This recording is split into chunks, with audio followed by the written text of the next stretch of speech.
Hey guys, so a couple days ago I made a video summarizing the changes, the upcoming changes that the USPSA org is making to the classification system. I did not anticipate that it would be so popular. There was a lot of discussion, questions, comments on that video, so I thought I'd make a quick follow-up. So I have a few questions or comments that I'd like to specifically address. The first one is, a lot of people ask, does this mean that my classification is going to go down? No, it will not. So today, if once you reach a letter classification, unless you write to USPSA and ask to be bumped down, you'll never lose that classification. This will still be the case moving forward. So comments to that was, then what does all this matter? It matters a lot because today, you can never go your percentage, right? So you have your letter class and then you have your percentage.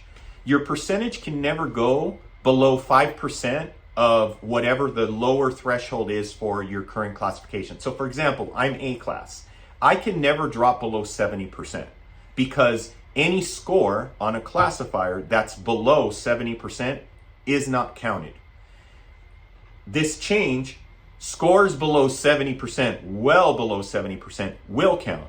So if for whatever reason I have a bad run of classifiers, let's say I shoot 3 classifiers and they're down, I tank them and they're like 20, 30%, my percentage is going to take a huge hit.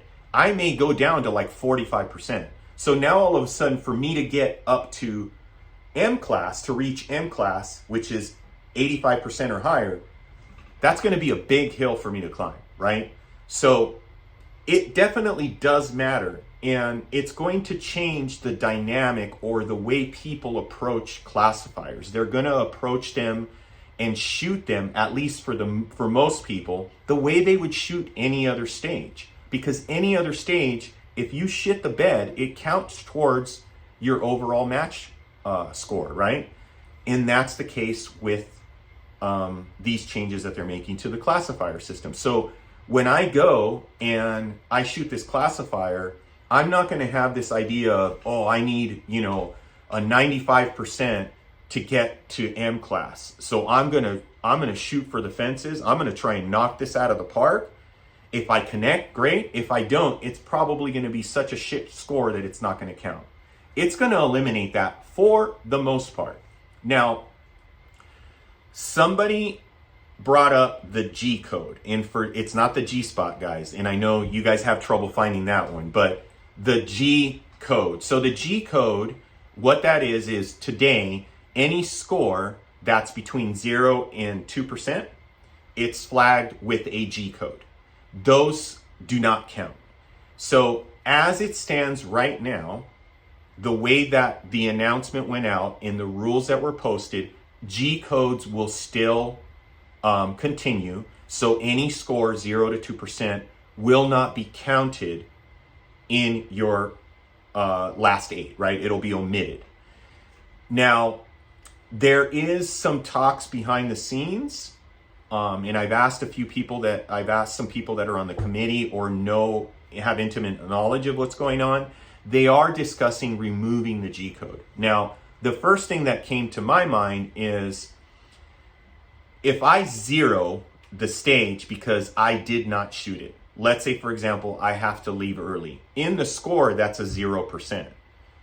If they remove the G code, is that 0% because I didn't shoot the classifier? Is that going to count towards my last 8? I think that would be hugely unfair. I don't think that's cool.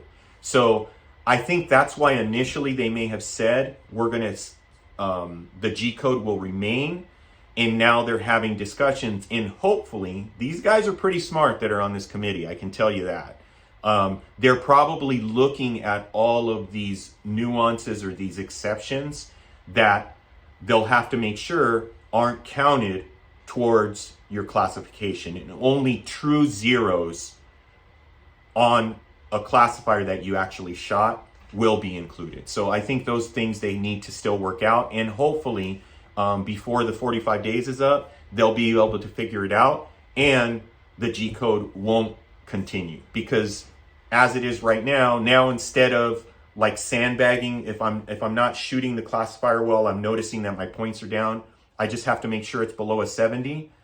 Now I'll just if there's a no shoot on the classifier, I'll just plug it like 10 times so it's a 0, right?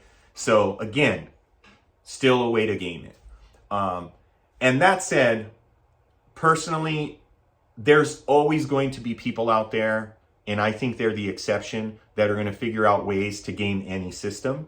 And in my opinion, these guys on the committee, they shouldn't be trying to come up with an algorithm, or that should not be their objective, right? When they're coming up with all of these changes to eliminate or to make it impossible for these people to cheat, because those guys are always going to exist. What they should be doing, and I'm pretty sure that they are, they're looking at making our classification system more statistically sound, and so that for the majority of us that shoot classifiers based on their current skill level, that letter grade that you have at the end of your name when you're looking at match scores, it actually is a true measure of your current performance on demand and your current, skill level. So if I'm A class, I should be confident in that classification, that if I go to a major, I'm going to be able to compete with other A class shooters, right? Where today, for some people, it's very easy to game it, and that letter grade doesn't really match what their current performance on demand is. All right, guys, so hopefully you guys enjoyed this video. If you have more questions, or you just want to say I'm dumb and this is a stupid idea, throw it down in the comment section and I'll make sure to respond to you. Again, as always, thanks, guys.